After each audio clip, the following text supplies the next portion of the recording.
7. Stoic wisdoms to find inner peace in turbulent times. You have power over your mind, not outside events. Realize this, and you will find strength.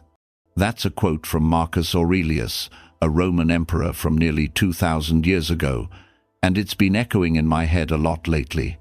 Let's be honest. We're living in chaotic times. The constant buzz from our screens, the pressure to always be on, the feeling of uncertainty that hangs over everything. It can feel impossible to find any real peace. I know I was feeling it. I was completely overwhelmed, just adrift in a sea of anxiety and notifications. Every piece of bad news, every minor inconvenience felt like a personal crisis. My inner world was just as turbulent as the world outside. So, I decided to try something. I wanted to see if wisdom from 2 millennia ago could actually help in our modern chaos. For 1 full week, I committed to living by 7 ancient Stoic principles. My goal was simple, to see if I could genuinely find inner peace. I wasn't looking for a quick fix or another distraction. I wanted to see if I could build real, lasting mental resilience. The journey was challenging, eye-opening, and sometimes deeply uncomfortable, but it showed me a much deeper truth than I was expecting. In this video, I'm going to share those 7 wisdoms with you and tell you exactly what happened when I put them to the test. What I discovered has completely changed how I deal with stress, anxiety, and the search for a calm mind. The dichotomy of control, reclaiming your power. The first principle I tried was, without a doubt, the most important and the most life-changing. It's called the dichotomy of control, an idea from the Stoic philosopher Epictetus. The concept is incredibly simple, but it's radical when you actually use it. Some things are up to us, and some things are not. So, what's up to us? Our thoughts, our judgments, our choices, our actions basically, our inner world. What's not up to us? Pretty much everything else. The weather, the economy, what other people think of us, getting sick, a delayed flight, your boss's mood. The entire universe of things happening outside of you. The Stoics argued that most of our suffering comes from mixing these 2 categories up. We burn so much energy trying to control things we simply can't. We get furious at traffic. We despair over the news. We obsess over what someone thinks of us. As Epictetus said, the chief task in life is simply this, to identify and separate matters so that I can say clearly to myself, which are externals not under my control, and which have to do with the choices I actually control. So for the first 2 days, this was my mantra. I started a simple habit. I drew a line down a page in my notebook. On one side, in my control. On the other, outside my control. Monday morning, my internet died right before a big meeting. My first reaction, that familiar shot of panic and anger. I could feel my heart pounding. But then, I stopped. I took a breath and looked at my 2 columns. The internet provider having an outage, totally outside my control, getting angry and stressed about it. Well, that was my choice. So what was in my control? My response. I could calmly tell my team about the issue. I could use my phone as a hotspot. I could reschedule. I could choose to see this not as a catastrophe, but as a small problem to solve. By focusing only on what I could actually do, the panic just faded. It was replaced by a sense of calm control. This one idea, practiced over and over, was a revelation. It didn't make my problems disappear, but it changed my relationship with them. The problems were still there, but that extra layer of suffering I was adding, the anxiety, the frustration, the powerlessness, started to dissolve. That's when I realized Stoicism isn't about being passive. It's about being incredibly smart with your energy. You stop fighting battles you can't win and pour your strength into the only one that matters, the one inside your own mind. Amor Fati, learning to love what happens. The second principle was one of the toughest, but in the end, one of the most freeing. It's the idea of Amor Fati, Latin for a love of one's fate. And no, this isn't just gritting your teeth and accepting things. It's about actively, even enthusiastically, embracing everything that happens in your life, the good, the bad, the ugly, as if you chose it. The philosopher Friedrich Nietzsche, who was hugely inspired by this idea, put it this way: "My formula for greatness in a human being is Amor Fati, that one wants nothing to be different, not forward, not backward, not in all eternity, not merely bear what is necessary, but love it." This is the next step after the dichotomy of control. Once you accept that something is out of your control, you don't just tolerate it, you welcome it. My big test for this came on Wednesday. I got some professional feedback that was, let's say, tough to swallow. It wasn't unfair, but it was blunt, and it stung. The old me would have spiraled. I would have spent the rest of the day stewing, feeling defensive, and questioning everything. But this week, my mission was Amor Fati. I sat with that uncomfortable feeling. I let myself feel the sting.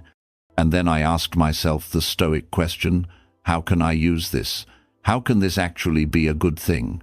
Instead of seeing the feedback as an attack, I chose to see it as a gift. It was a chance to learn, to grow, to see a blind spot I couldn't see myself. It was a catalyst to get better. I reframed the event from a negative, "I was just criticized," to a positive, "I was just given a roadmap for improvement." Practicing this meant consciously reframing my thoughts all day.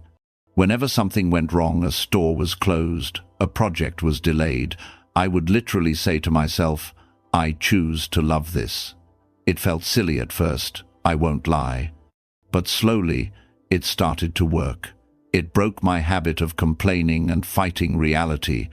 When you stop wishing things were different, you free up an incredible amount of mental energy for things that actually matter. You start turning obstacles into opportunities. The 4 virtues, your inner compass. The third piece of wisdom isn't a single trick. It's a moral compass. The Stoics believed the whole point of life was to live with virtue. For them, virtue was the only true good. Everything else, health, money, fame, was indifferent. Nice to have, sure, but they don't define your character or your peace of mind. The Stoics pointed to 4 main virtues to guide every action. Wisdom, being able to see situations clearly, with logic and calm. It's knowing what's truly good, bad, or just indifferent. Courage, not just physical bravery, but moral courage. Doing the right thing, speaking the truth, and facing challenges with integrity, even when it's hard. Justice, treating others with fairness, kindness, and respect, believing we all have a duty to help each other. Temperance, this is all about self-control, moderation, and discipline. It's about being the master of your desires, not a slave to them. On Thursday, I made these 4 virtues my focus. I tried a practice from the Stoic philosopher Seneca, the evening review. Before bed, I sat down and looked back at my day, not through the lens of what I got done, but through the lens of the 4 virtues. I asked myself, where was I wise today? I thought about a conversation where I got emotional instead of thinking things through. That was a miss on wisdom. Where did I show courage? I finally had a difficult conversation I'd been avoiding. That was courage. Where was I just? I took extra time to help a coworker who was swamped, even though I was busy. That was justice. And where did I practice temperance? I resisted the urge to doom scroll on my phone and picked up a book instead. That was temperance. This exercise was powerful. It completely changed my definition of a good day. A good day wasn't about everything going my way anymore. A good day was when I acted well, no matter what the outcome was. This gives you a sense of self-worth that is rock solid because it doesn't depend on anyone else's approval. Your inner peace comes from knowing you are trying your best to be a good person. Detachment from the opinions of others. This one is a beast in our hyper-connected world. We're trained from a young age to hunt for validation, likes, praise, approval. The Stoics saw this as a trap. If your happiness depends on what other people think, you'll never be truly calm. You've handed the keys to your well-being over to everyone else. Marcus Aurelius wrote about this all the time. He had to keep reminding himself, "It never ceases to amaze me. We all love ourselves more than other people, but care more about their opinion than our own." My personal challenge for this, on Friday, was to go on an opinion fast. For 24 hours, I had 2 rules. First, 0 social media. No checking likes, no comments, no seeing what anyone else thought about anything. Second, in my real-world interactions, I had to focus only on my own values, not on how I thought I was being perceived. It was shockingly hard. I realized how automatic it was to reach for my phone, to wonder if someone replied to my email, to replay a conversation in my head, worrying about what they thought. It showed me a deep need for approval I didn't even know was there. The real test came that afternoon. I sent a work proposal I'd poured a lot of effort into. Normally, I would have spent the next few hours anxiously waiting for a reply, my mood hanging in the balance. But not today. My job was to do my best work with integrity. I had done that. My part was over. Their opinion of it was external, in their control, not mine. By letting go of the need for a specific reaction, I felt this incredible lightness. I was free to move on to the next thing with a clear head. And the silence from social media, it was beautiful. It let me connect with my own thoughts, instead of getting sucked into the comparison and drama of everyone else's lives. Inner peace is only possible when your self-worth comes from your character, not from applause. It's about being an audience of one, and making sure that you are proud of how you're living. Premeditatio Malorum, the premeditation of adversity. Okay, this Stoic practice sounds dark at first, but it's one of the most powerful tools for building resilience. Premeditatio Malorum means the premeditation of evils. The idea is to calmly and regularly imagine things going wrong. You might visualize losing your job, getting sick, or having a project fail. The point isn't to create anxiety, it's to rehearse for adversity so it doesn't shock you if it happens. As Seneca said, whatever is unexpected is more crushing. If you've already mentally visited a negative outcome, it loses its power to overwhelm you. It's like an emotional vaccine. I tried this on Saturday morning. I sat for 10 minutes and just thought about my day. I asked, what could go wrong? I had plans with a friend and errands to run. So, I pictured it. What if my car won't start? What if my friend cancels last minute? For each one, I imagined my ideal response. If the car doesn't start, I won't freak out. I'll call a rideshare or take the bus. My day will be different, not ruined. If my friend cancels, I won't take it personally. I'll use that new free time to read a book. Later that day, of course, something went wrong. A pipe under my kitchen sink burst, making a huge mess. The pre-challenge me would have been instantly stressed, his day ruined. But because I had spent the morning mentally rehearsing for trouble, my mind was ready. My first thought wasn't, why me? It was, okay, this is what's happening. What can I control? I turned off the water. I grabbed some towels. I called a plumber. I handled it. The mental rehearsal had built a kind of calmness muscle. By expecting that things can and will go wrong, you rob them of their emotional sting. You turn fear of the unknown into calm preparation, embracing stillness and solitude. In our culture, being busy is a badge of honor. We're always stimulated, always connected. The Stoics, however, knew how important stillness was. They knew that to find wisdom, you need to step away from the noise. You need quiet moments to connect with your own mind. Seneca advised, "We should withdraw into ourselves as much as possible." This isn't about becoming a hermit. It's about scheduling moments of quiet to ground yourself. For this challenge, I did two things. First, I scheduled 15 minutes of total silence every day. No phone, no music, no distractions, just me and my thoughts. Second, I took a long walk in nature by myself, with no headphones. The first few minutes of sitting in silence were torture. My mind was a shaken snow globe of chaotic thoughts. I wanted to grab my phone, to do anything to escape the noise in my own head, but I stayed with it. And after about 10 minutes, things started to settle. In the stillness, I could watch my thoughts without getting swept away by them. I could see my anxieties were just thoughts, not facts. The walk in nature was even better. Without a podcast in my ears, my senses woke up. I noticed the light through the leaves, the sound of the wind, the feeling of the ground under my feet. It pulled me out of the worries in my head and planted me firmly in the present moment.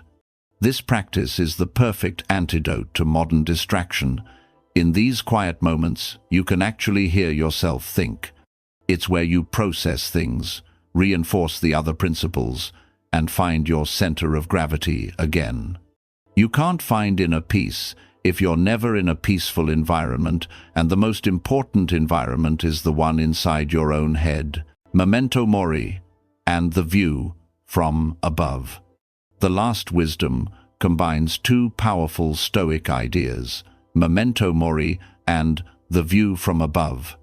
Memento Mori is Latin for remember that you will die. I know, it sounds grim, but for the Stoics, it was a source of meaning. Thinking about the fact that life is temporary doesn't make you sad. It makes you appreciate the now. If this was your last day, would you really waste it on petty arguments or mindless scrolling?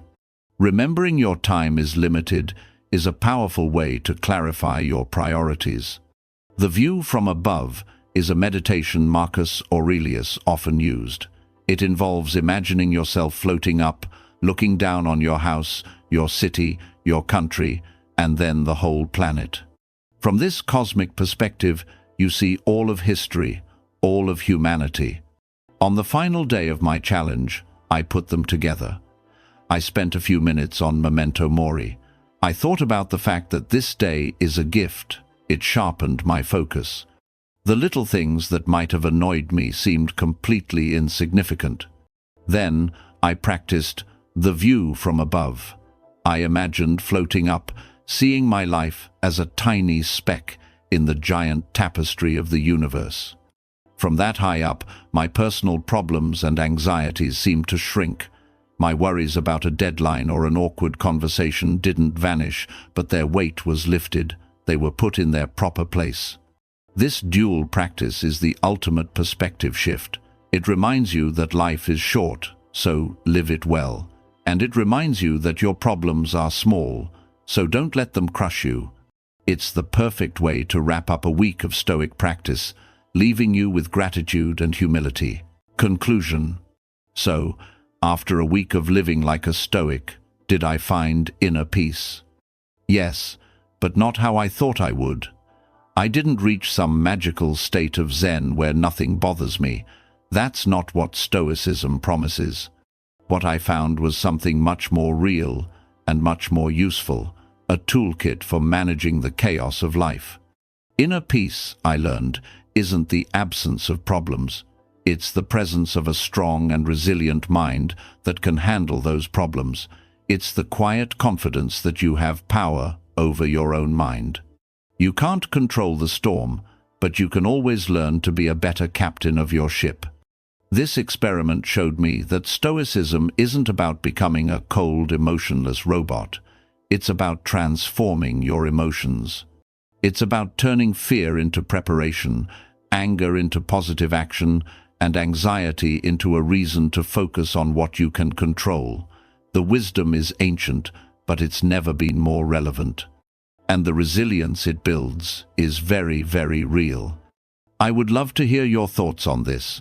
Have you ever tried applying Stoic ideas to your life? What are your biggest struggles when it comes to finding peace in these crazy times? Let me know in the comments below.